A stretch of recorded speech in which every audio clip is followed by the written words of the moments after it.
Radio UNAM es un medio que promueve el diálogo, la diversidad y la libertad de expresión en un marco crítico y respetuoso. Los comentarios expresados a lo largo de su programación reflejan la opinión de quien los emite, mas no de la radiodifusora.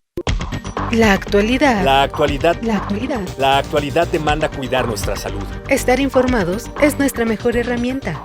Hipócrates 2.0. Investigación y vanguardia en salud. Una producción de Radio UNAM y el Programa Universitario de Investigación sobre Riesgos Epidemiológicos y Emergentes. PUIRE. Hipócrates 2.0.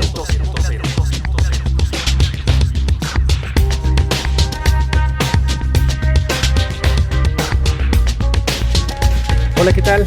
Bienvenidos a Hipócrates 2.0. Yo soy Mauricio Rodríguez. Como cada semana les doy la más cordial bienvenida. Qué bueno que nos están escuchando aquí en Radio Universidad. En el programa de hoy vamos a hablar sobre una tecnología que se usa sobre todo en los pacientes que tienen cuidados intensivos, que es el sistema de oxigenación por membrana extracorpórea, que por sus siglas en inglés le vamos a decir ECMO de aquí en adelante. Y va a estar con nosotros el doctor Gustavo Rojas. Vamos a escuchar su cápsula curricular y regresamos para iniciar la conversación.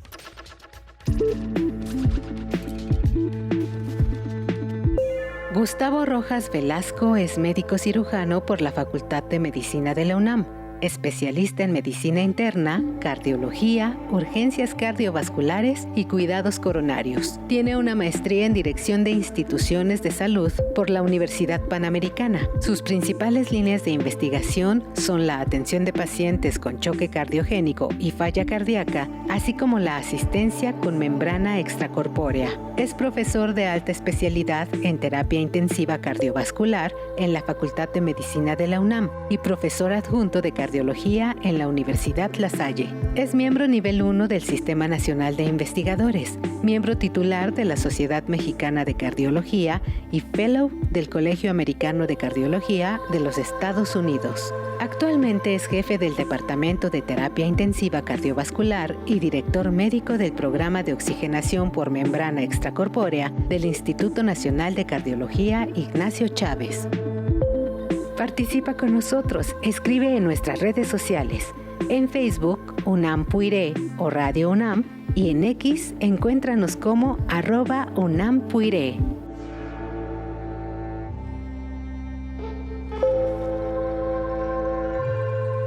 Bienvenido, doctor Gustavo Rojas. Muchísimas gracias por aceptar la invitación a estar acá en Hipócrates 2.0. Gustavo, un abrazo. Mauricio, muchas gracias por la invitación. A tus órdenes. Oye, decía en la apertura que este es un sistema, pues ya nos dirás qué tan nuevo, pero es una tecnología que se utiliza sobre todo en pacientes críticos. Pero ¿por qué no nos ayudas a entender un poco qué es el sistema de oxigenación por membrana extracorpórea, que le diremos ECMO, y cómo funciona? ¿Quién lo inventó? ¿Cómo está la cosa? A ver, cuéntanos un poco, Gustavo, por favor. Sí, miren, esto va muy de la mano con la cirugía de corazón. En los años 30 o 40, cuando se empezaban a hacer los intentos de cirugía cardíaca, esto no era posible hasta que hubiera una forma segura de detener la circulación del corazón. Los primeros reportes en los años 40, en los años 50, eran cirugías muy sencillas, considerando lo que operan ahora los cirujanos cardiovasculares, un cierre de una CIA, una PCA, y el tiempo que estaba el corazón detenido eran 5 minutos y adelante. Entonces empezaron a desarrollar máquinas para que el corazón pudiera estar detenido por un tiempo razonable que el cirujano trabajara. Eso se le llamó circulación extracorpórea. Ahí lo que hacían era sacar la sangre por una manguerita, meterla en una bomba que le diera la vuelta y luego regresársela, ¿no? Y que se oxigenara dentro del paciente. Correcto. De hecho, mucho de esa tecnología lo hicieron con la industria de los automóviles. Cadillac les ayudó a hacer algunos modelos de rotores, de motores que hicieran eso, nada más sacar la sangre y regresarla. Pero se llegó al punto que tenías que sacar la sangre del corazón derecho y del corazón izquierdo. Perdón, recuérdanos el corazón derecho y el corazón izquierdo. Tú lo tienes muy, muy familiarizado, pero ¿verdad que el corazón está dividido en 4 cavidades, 2 mitades, la izquierda y la derecha, que trabajan para cosas diferentes. A ver, resúmelo. Correcto, sí. En general, a grosso modo, el corazón se divide cuatro cavidades, dos del lado derecho, dos del lado izquierdo. Las del lado derecho reciben la sangre que regresa del organismo sin oxígeno, la lleva a los pulmones, se oxigena y pasa al corazón del lado izquierdo, donde ya viene la sangre con oxígeno y de ahí se reparte a todo el organismo. Básicamente esa es la función.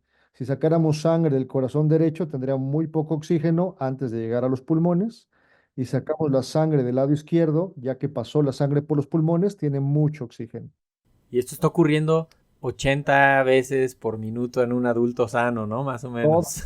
Todo el tiempo, lo que llevamos platicando y la gente que nos está escuchando, su corazón está haciendo todo el tiempo ese mecanismo fisiológico, extrae el dióxido de carbono, lo pasa a los pulmones, lo eliminamos en la respiración, metemos el oxígeno y va a nutrir todas nuestras células del organismo a través de la circulación del lado izquierdo o arterial. Entonces decías, cuando ya se vieron en aprietos fue cuando había que pues detener también la parte que se iba a ir hacia los pulmones, cuando había que intervenir también los pulmones o fallaban los pulmones y además había que tocar el corazón para algo. Correcto, fíjense qué interesante, porque en estos intentos de buscar un pulmón artificial, en los primeros intentos se conectaban esos circuitos a pulmones de animales, de mono. Obviamente no era funcional. Otro intento que se hizo es pasar la sangre hacia el papá, y el papá hacía el efecto de la oxigenación. Obviamente era sumamente complejo. Y esto porque eran chiquitos, generalmente malformaciones congénitas y cosas así que... Correcto, mucho de esto creció en la cirugía pediátrica. Entonces, lo que hicieron es buscar un pulmón artificial. Entonces, lo que se crearon fueron ciertos tejidos que funcionaban como intercambiadores de oxígeno. Pasaba la sangre a través de estas membranas, sacaba el dióxido de carbono y metía oxígeno. Entonces, era la forma de que podían sacar la sangre del lado derecho, oxigenarla y regresarla al lado izquierdo. Esa es la circulación extracorpórea, lo que hace la sangre dentro de nuestro organismo, extracorpórea, circulaba en una máquina que además la oxigenaba y regresaba. En los 50 eran membranas de muy corta duración, un par de horas, 4 horas, 6 horas, pero hacían su función. Entonces siguió progresando la cirugía cardíaca, los intentos de hacer cirugías más largas. Los investigadores descubrieron nuevas membranas, nuevas fibras que eran más útiles y más funcionales. Y ahí es donde aparece la cirugía cardíaca que conocemos hoy en día. Es lo que permite trasplantar un corazón. Una persona que está viva, se le quita el corazón y que ya no sirve, en ese lapso de tiempo la circulación extracorpórea lo mantiene vivo con estos mecanismos, se implanta un corazón nuevo, sano, y otra vez regresa la circulación al organismo en forma fisiológica natural o normal. Ese fue el desarrollo de la circulación extracorpórea. Pero en 1970 también los pediatras se dieron cuenta que muchos niños después de la cirugía tenían problemas respiratorios, tenían problemas graves respiratorios, lo que se llama en medicina distrés respiratorio, tenían que estar conectados al ventilador y pensaron, ¿por qué no hacemos lo de la circulación extracorpórea, pero por más horas? En lugar de una cirugía de 2 horas, ¿por qué no lo hacemos por 2 días, 3 días o más? Y ahí empezó el concepto de ECMO, de una máquina que no fuera para una cirugía cardíaca, pero que hiciera la misma función, sacar la sangre, oxigenarla y regresarla al organismo. Ahí surge lo que conocemos ahora como ECMO en los años 70 y los primeros, fíjense que uno de los casos más interesantes que fue con una niña mexicana, hija de una migrante que hace un problema respiratorio severo, que estaba intubada. Los pediatras que estaban con ella, que son los que se consideran los padres del ECMO, dijeron, vamos a intentar colocarle la máquina de circulación extracorpórea y la tuvieron asistido 3 días. De hecho, el nombre de la niña se le pusieron las enfermeras del hospital. La niña se llama Esperanza y afortunadamente salió con bien. La niña pudo salir de la máquina, pudo salir del problema y ahí demostraron que el ECMO, la circulación extracorpórea, podría salvar vidas. De hecho, Esperanza ha sido invitada a 1000 cursos porque la niña ahora ya tiene hijos. O sea, creció. Y fue en Estados Unidos eso. Fue en Estados Unidos, sí. Ahora, ¿en qué situaciones médicas se utiliza? Ya se salió de la parte exclusivamente alrededor de la cirugía cardíaca y hay enfermedades en las que se utiliza esta tecnología, el ECMO, ¿cuáles son las más frecuentes? Y no sé si es más utilizado en adultos o en niños, niñas, adolescentes. A grosso modo, hay dos patologías. Es una patología cardíaca o una patología respiratoria. Si el corazón está muy dañado y todas las estrategias que habitualmente usamos son insuficientes, ahí podría aparecer el ECMO. O patologías respiratorias, donde ya el ventilador es insuficiente, se puede considerar el ECMO porque el riesgo de muerte es altísimo. Si no hacemos algo, lo más probable es que el paciente vaya a fallecer. Oye, ¿y el ECMO? Esa es una pregunta así como básica de fisiología. ¿Cómo detecta esa máquina lo que el corazón y el cerebro están detectando de manera automática en cada minuto, cada segundo? Que te baja la concentración de oxígeno, aumenta la frecuencia cardíaca, aumenta la frecuencia respiratoria, disminuye la concentración de CO2 y entonces se le frena tantito el corazón y los pulmones, la respiración es más profunda, es más superficial. O sea, ¿cómo regula eso o simplemente tiene márgenes de operación de decir, pues vamos a estar siempre entre esto y esto? Pero ¿cuántos sensores tiene? ¿Qué tan automatizado está? El ECMO es una máquina compleja por la forma como se utiliza, pero ahí depende del operador, el grupo de médicos y enfermeras, todo el grupo multidisciplinario que maneja el ECMO, son los que están minuto a minuto viendo. Subió la frecuencia, bajó la presión, subió la oxigenación, subió el CO2, bajó el CO2, el flujo está alto, el flujo está bajo, vemos el corazón, cómo está la gasometría. Por eso un paciente en ECMO requiere un médico especialista en ECMO pegado a él 24/7. De hecho, en general lo que se sugiere que haya cambios de médicos cada 8 horas. Hay un médico 8 horas todo el tiempo pegado, pegado, pegado, cambio. Turnos de 8 horas por el desgaste que implica estar pegado con un paciente de este tipo, más los cardíacos son súper dinámicos, hay que estar todo el tiempo atentos. Llega un momento de meseta en que no hay que hacerles mucho, pero sí depende, todos los ajustes que me preguntas, depende de la evaluación del médico y la enfermera que esté pegado a la cama del paciente. La terapia de ECMO tiene muchos riesgos.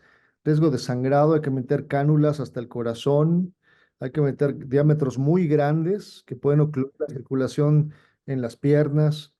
El material plástico siempre es trombogénico, se producen coágulos, el sangrado es importante. Entonces siempre está una balanza. El riesgo de muerte del paciente es altísimo. Casi es seguro que no sobreviva si no lo asistimos con ECMO. Entonces, entre el riesgo y el beneficio, dice, ok, el beneficio parece ser mayor que el riesgo, pero el riesgo siempre está. Sangrados, trombosis, infecciones, daño vascular. Es una tecnología que depende mucho de la expertise del operador para reducir esos riesgos. El grupo está muy entrenado, los riesgos bajan mucho. Si los grupos están empezando, la expertise no es la mejor, tienen pocos casos al año, los riesgos aumentan. Entonces sí depende mucho y eso está publicado, casi como en cualquier patología. Entre más casos veas de la misma patología, tu expertise va a incrementarse. Si eres muy bueno, pero ves un caso al año, las posibilidades de complicaciones se elevan. ¿De qué depende la duración de la intervención del ECMO? O sea, ¿cuánto dura un paciente así por lo general? ¿O qué? Porque también pues depende de la patología. Ahorita que decías, si está el corazón tan dañado que ya no funciona bien, lo pones en el ECMO, pero que ese corazón te tienes que esperar a que se componga porque si está dañado no va a funcionar de vuelta, ¿no? Igual el pulmón, si está muy dañado, te tienes que esperar hasta que esté empezando a sanar y luego ya lo puedes desconectar o cuánto dura, cómo se determina eso. Esa es una buena pregunta porque siempre el ECMO se tiene que colocar cuando se tiene la esperanza de que se recupere el órgano. Es un daño irreversible. La verdad es que no deberías intentarlo a menos que existiera la posibilidad de trasplantar el corazón o trasplantar los pulmones. Si no hay esa posibilidad, en muchos países en Latinoamérica no existen programas de trasplante ni cardíaco ni pulmonar, pero hay ECMO. Entonces no sería correcto conectar a un paciente que al final va a ser un callejón sin salida y allá vienen las cosas de bioética y demás. Eso, justo te iba a decir que ahí hay un dilema ético importantísimo, porque de por sí esto que puede hacer ya la medicina de conectar a un paciente, ponerle un ventilador mecánico para que esté respirando por ahí, pues tiene un dilema ético de hasta cuándo vas a estar prolongando ese sufrimiento si no hay expectativas de mejora. Con ECMO todavía peor, porque ahí lo puedes tener conectado mientras estén funcionando. Y si no le funcionan los riñones, lo conectas a diálisis. Y es el cuento de nunca acabar, ¿no? Sí, es complejo. Entonces, miren, uno es, la máquina se debe colocar cuando hay esperanza de que se recupere el órgano, porque le da tiempo al organismo, no te vas a morir, pero tú tienes que recuperarte solo. La máquina no lo va a hacer. Entonces, se conectan pacientes que tienen esa oportunidad de recuperación o que haya opción de trasplante. Un ECMO cardíaco dura entre 7 y 10 días y un ECMO respiratorio en promedio son 3 a 4 semanas. Pero obviamente, como todo, hay pacientes que han tenido en lo respiratorio, ¿eh? En lo cardíaco no, en lo cardíaco después de 14 días tienes que decidir que el corazón se recuperó y quitar la máquina o hacer otra cosa. En lo pulmonar sí podría llevarse, y hay casos reportados de 6 meses, 9 meses, 12 meses en ECMO, y ahí aparece lo que tú decías, es correcto tener un paciente tantos meses conectados a la máquina, es ético mantener un paciente vivo sin esperanza de que haya recuperación. Ahí aparecen muchas circunstancias, porque también te diría, si el paciente está despierto, está viendo la televisión, está conectado a una máquina, no hay oportunidad de trasplantarlo, ¿quién va a pagar la máquina? ¿Quién le va a decir, sabes qué, te voy a pagar mañana? O sea, la persona está viendo la televisión y platicando contigo. Entonces, ahí aparecen todas estas situaciones de bioética que dices, ¿qué vamos a hacer cuando nos enfrentemos a esa circunstancia? Que estemos en un callejón sin salida. ¿Quién va a ser el que vaya a decirle y quién va a ser el que tendría que apagar la máquina? Entonces son situaciones complejas que en algún momento nos vamos a enfrentar, pero que ahí están. Seguramente ya están, antes de preguntarte sobre la situación en México del ECMO, no hemos mencionado el COVID, el papel de ECMO en COVID, que fue muy importante, sobre todo durante las primeras olas en las que había pacientes muy graves con fallas multiorgánicas, sistémicas, generalizadas, muy deteriorados. Y ustedes en el Instituto Nacional de Cardio pues tenían ahí el ECMO y tenían ahí chance de conectar al ECMO a personas que estaban pues prácticamente ya en condiciones muy deterioradas por el COVID, sobre todo, insisto, en la primera ola, casi la segunda ola también que estuvo muy dramática. Pero, ¿qué onda con COVID y ECMO? ¿Y qué tanto les sirvió el COVID para hacer más uso del ECMO y aprender más y tener más elementos justamente para ese tipo de pacientes con fallas como la que provocaba el COVID? El primer incremento en el uso de ECMO en el mundo fue cuando apareció H1N1. Hubo muchos casos de daño pulmonar severo y empezaron a conectarnos y se dieron cuenta que no les iba mal, que sí podían salvar gente que ya parecía irrecuperable. Cuando cae COVID, el problema en México es que había muy pocos centros con ECMO, muy poca experiencia. Hubo tal demanda de ECMO que se acabaron los insumos. Tenían que conectar 2 pacientes a una máquina. En el mundo hubo un desabasto de las cánulas, de los oxigenadores, de las máquinas, todo se agotó. Por ejemplo, en Colombia tuvieron terapias intensivas con 30 o 40 pacientes conectados en ECMO.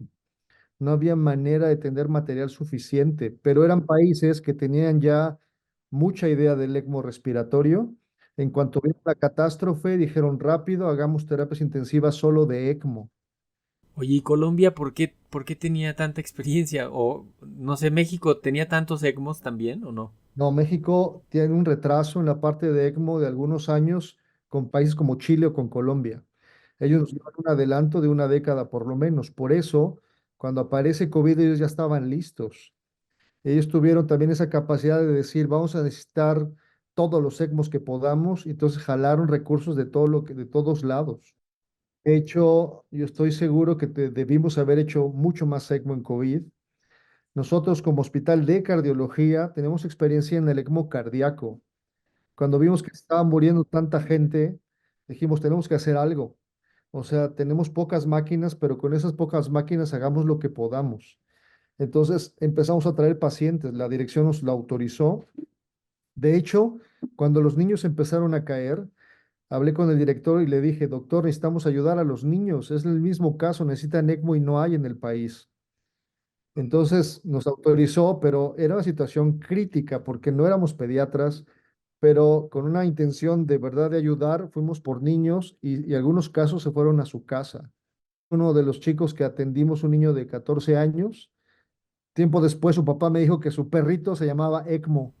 Y así le puso después de estar conectado con nosotros como... No, hombre, me imagino que tienes un anecdotario de pacientes que estuvieron en el ECMO en COVID. Además, suena difícil porque, pues imagínate que un paciente va a estar varios días, varias semanas conectado, pues ya ese aparato es para él y ese equipo es para él y no puedes tener muchos ECMO. O sea, no sé ustedes cuántos pacientes simultáneos pueden tener y me imagino que son el centro más importante en México.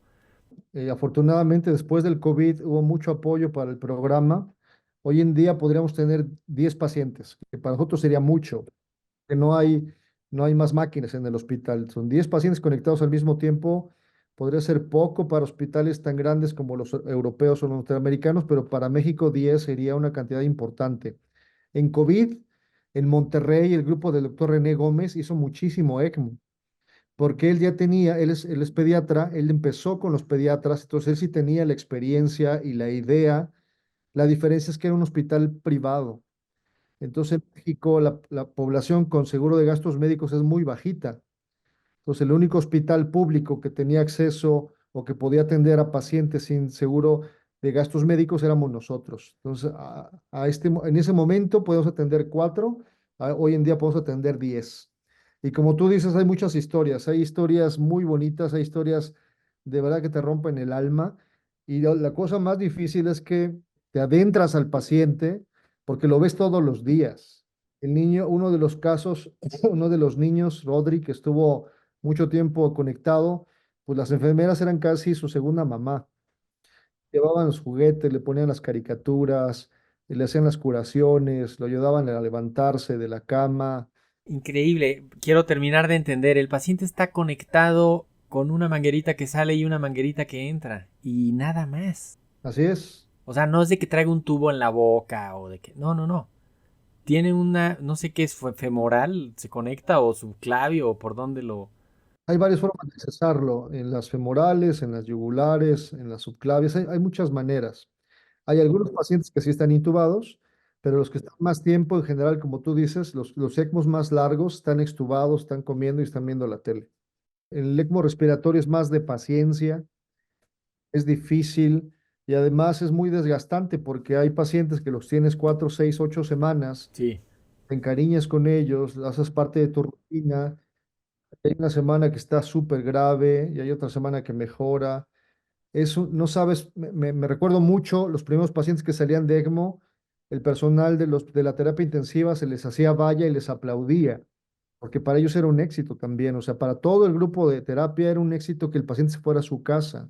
Pero imagínate cuando se nos moría un paciente, cuando se nos moría una No, pues todos también. cosa impresionante, porque tú veías la cara de las enfermeras, era muy fuerte, muy fuerte. ¿Cuál crees tú, Gustavo, que sería la perspectiva ideal del ECMO en el país? O sea, porque además no me puedo imaginar los costos de esto. O sea, si un paciente en la terapia intensiva es costosísimo, no me puedo imaginar en el ECMO. Sí, mira, la primera pregunta es, el modelo ideal creo que es Francia. Francia tiene ECMO privado y ECMO público, pero el sistema de salud permite que haya centros de referencia en las ciudades grandes y ahí llegan todos los pacientes que requieren ECMO. Por ejemplo, los franceses han puesto ECMO en el Museo del Louvre. Ahí llega el equipo y los conecta en el Museo del Louvre. O hay casos de que pusieron el ECMO en el metro de París. Ahí lo necesitan, llega el equipo de urgencias médicas de París con la máquina, los conectan ahí. Ese es el mundo ideal, que pudiéramos tener un sistema de salud tan avanzado que si requieres una máquina de ECMO, llegue la ambulancia con los insumos y el equipo y te y te trasladan a un centro de referencia. ¿Te imaginas en Metro Pantitlán poniendo un ECMO? Obviamente en Latinoamérica estamos muy lejanos de esa situación idónea, pero sí lo que podemos hacer son centros de referencia. Este paciente críticamente enfermo va a un HRI, va a un Hospital General de México. Eso sería lo ideal, que tuviéramos un sistema mucho más desarrollado. Pues suena ciencia ficción esto de lo que hemos estado platicando. Es sumamente interesante. Además me gustó este recorrido que nos llevaste desde los inicios de la cirugía cardiovascular hasta ahora correr en las escaleras del metro y conectar a un paciente a una máquina para luego llevártelo a un hospital. ¿Con qué idea te quieres despedir, Gustavo?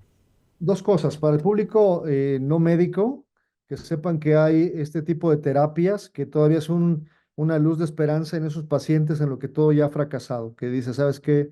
El riesgo de muerte casi es inminente. Ahí todavía existe una posibilidad que, si bien es pequeña, existe. Para la gente que te está escuchando del área de la salud, también saber, el ECMO existe hace mucho tiempo, está más que probado a su beneficio en patología cardíaca y respiratoria. Y si me permites invitarlos, la gente interesada podría buscar información sobre el curso que vamos a hacer de ECMO en el Instituto Nacional de Cardiología. Lo vamos a hacer de manera conjunta con el grupo de la Pitié de París, son los de la gente más experta en el mundo sobre ECMO. Entonces vamos a ver una parte muy básica hasta la parte súper avanzada con los especialistas de París. Ahí podrían buscar información. En redes vamos a subir algo, la gente médica, del área médica, que está informada en lo que es la educación en ECMO, y ahí podrían darse una idea un poco más a fondo de lo que se está haciendo. Perfecto, esto está en la página del Instituto Nacional de Cardiología. Estamos por subir a la página, pero en redes, si ponen así curso de ECMO, Instituto Nacional de Cardiología, aparece en Google en varias redes sociales. Doctor Gustavo Rojas, jefe del Departamento de Terapia Intensiva Cardiovascular y director médico del programa ECMO, Centro de Excelencia ELSO del Instituto Nacional de Cardiología. Ignacio Chávez, muchísimas gracias por haber estado acá en Hipócrates 2.0. Gustavo, muchas gracias. Muchas gracias, Mauricio. Saludos a todos. Y con esto nos despedimos. Yo soy Mauricio Rodríguez. Esto fue Hipócrates 2.0. Muchísimas gracias por habernos escuchado. Esperamos que la próxima semana volvamos a contar con el favor de su atención. Por lo pronto, quédense en sintonía de Radio Universidad, Experiencia Sonora. ¿Tienes sugerencias, dudas o comentarios? Escríbenos a través de las redes sociales X y Facebook, @UNAMPuiré y @Radio UNAM.